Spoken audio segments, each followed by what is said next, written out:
Пожар на французском круизном лайнере Le Boreal. Круизный корабль Le Boreal принадлежит и управляется французской круизной линией компании Compagnie du Ponant. Он совершает круизы в Антарктиду и другие места. Судно составляет 126 метров в длину. Имеет 132 каюты и апартаменты для 264 пассажиров и 140 членов экипажа. Строительство судна завершено в 2010 году. Оно родственное судно из L Austral, Le Lyreal и Le Solace. Le Boreal введен в эксплуатацию 6 мая 2010 года. С 25 февраля по 6 марта 2018 года видеожурналист и подкастер Брэди Харан совершил экспедицию в Антарктиду на борту этого судна. 18 ноября 2015 года на судне произошел серьезный пожар в машинном отделении, который привел к полной потере мощности, дрейфу, отмене круиза и экстренной эвакуации всех пассажиров.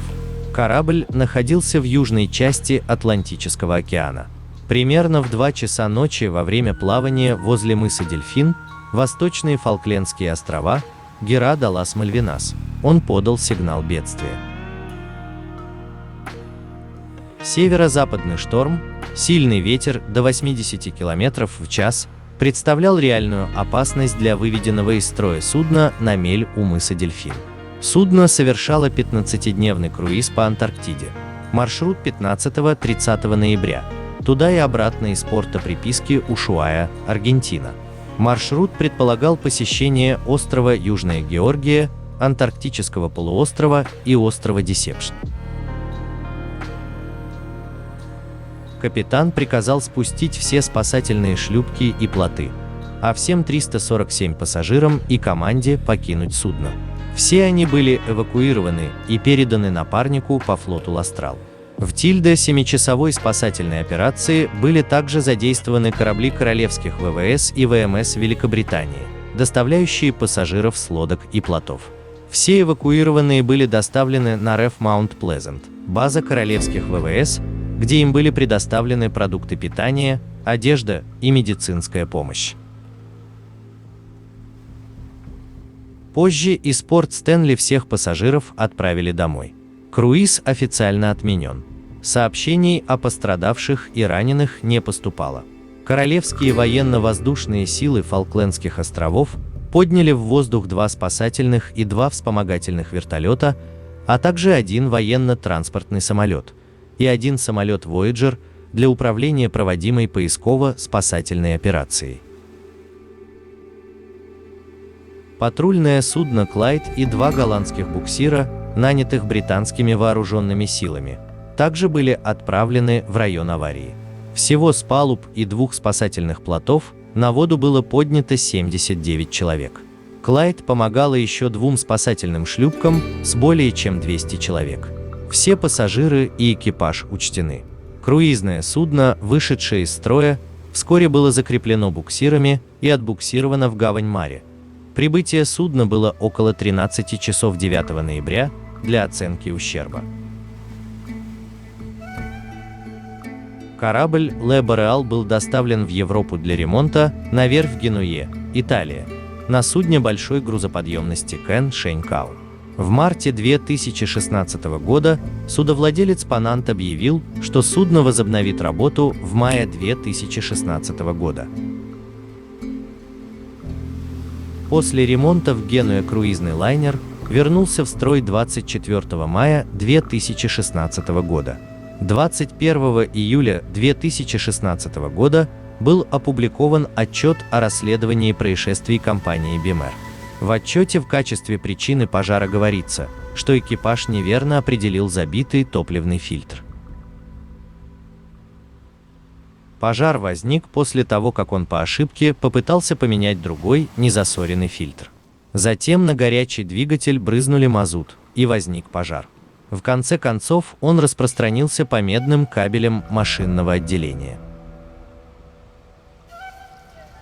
Сработала автоматическая система противопожарной защиты водяным туманом, но огонь был слишком сильным и продолжал распространяться по кабелям. Бригада ночного дежурства была офицером отеля без всякого механического звания. После пожара на Ле Бореал судовладелец Панан запретил любому экипажу работать в одиночку в ночное время на линиях подачи топлива в двигатели. Далее, как все произошло в подробностях, обзор пожара. В конце вахты офицер отеля проводил очередной обход машинного отделения. Он заметил, что индикатор засорения топливного фильтра на дизельном генераторе номер 4 стал красным, указывая на то, что пришло время заменить фильтр.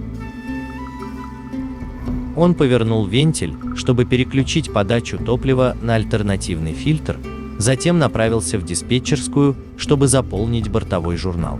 Он коротко поговорил с облегчением. В 0 часов 10 минут он вернулся в генераторный отсек, но вскрыл корпус фильтра на дизель-генераторе номер 3 вместо номер 4. Поскольку этот корпус все еще находился под давлением, в отличие от фильтра, который он закрепил и собирался открыть, он разбрызгивал топливо в отсек, ударяя по горячей поверхности турбонагнетателю и создавая пожар. Он с облегчением крикнул в диспетчерской, чтобы остановить двигатели. Рельеф попал в кнопки аварийной остановки всех дизель-генераторов. Аварийный генератор запустился автоматически. Бригада диспетчерской включила систему пожаротушения водяным туманом над генераторами. Команда навигационного мостика закрыла водонепроницаемые двери. Запорные краны двигателей были закрыты. Собрана пожарная команда. Первоначально предполагалось, что пожар потушен, но когда они вернулись в отсек, чтобы перезапустить один из дизелей, они обнаружили, что пламя распространяется на электрические кабели в направлении верхних палуб машинного отделения. Экипаж тушил пожар до 4 часов 30 минут утра, когда все пожары были потушены. Во время тушения пожара круизное судно дрейфовало со скоростью около 5 км в час в сторону берега. Экипажу удалось поставить его на безопасное дно около 4 часов 30 минут утра. Вскоре после этого началась эвакуация. Его координировал Фалмутский, Великобритания. Все пассажиры и несущественный экипаж были выгружены к 5 часам 15 минутам утра.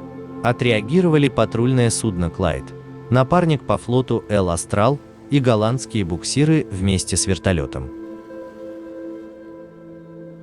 Из-за непогоды экипажу «Клайд» и «Эл Астрал» потребовалось несколько часов, включая несколько безуспешных попыток, чтобы спасти и вывести эвакуированных из лодок. Основополагающим фактором была конструкция фильтров, которая позволяла их демонтировать под давлением. Неплотно прилегающая крышка турбокомпрессора была отягчающим фактором. Причинным фактором было замешательство сотрудника относительно того, какой фильтр открыть. Министр обороны Майкл Феллон сказал: «Это успешное спасение на Фолклендских островах сегодня утром демонстрирует, что наши вооруженные силы всегда готовы помочь тем, кто в опасности». Быстрые действия, предпринятые экипажами Королевских военно-морских сил и ВВС Великобритании в сотрудничестве с гражданскими лицами, спасли множество жизней и предотвратил перерастание этого в человеческую трагедию.